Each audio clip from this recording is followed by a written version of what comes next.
Tu peux pas dire Bambi et pas penser sex appeal. Tu vois ce que je veux dire? C'est Ouais, pareil. je Tu vois vois? Tu vois, Aya Nakamura, Ouais. elle a une personnalité forte et on. Non, t'étais avec. Non, c'est Key Black, t'as fait un feat avec lui. J'ai fait un feat avec Black, ouais. Ok.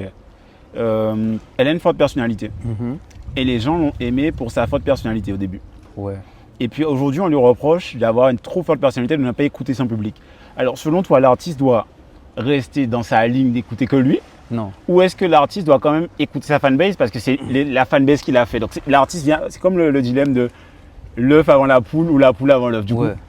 coup, Compliqué, mais le public, il est difficile. ça c'est sûr. Aujourd'hui, le public te porte, demain, il ne te porte pas. Et il est dans son droit, tu vois. Je pense qu'un artiste doit surtout être très bien entouré.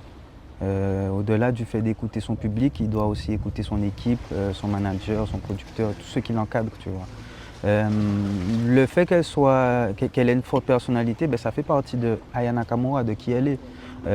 Si elle n'avait pas cette forte personnalité-là, ben, je sais pas, il aurait manqué quelque chose. C'est comme Bambi, il aurait manqué le truc. Tu peux pas dire Bambi et pas penser sex appeal. Tu vois ce que je veux dire? C'est pareil. Tu vois, le petit piment, ça fait partie d'elle.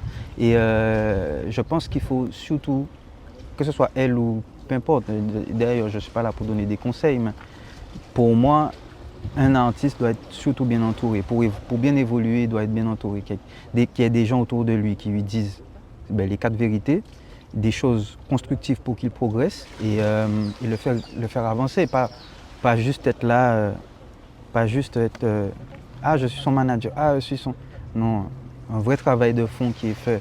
Tu vois. Quand je parle de ça, je pense à mon manager Joe Boy qui, lui, quand il a commencé à travailler avec moi, je n'étais pas du tout qui je suis aujourd'hui. Hein.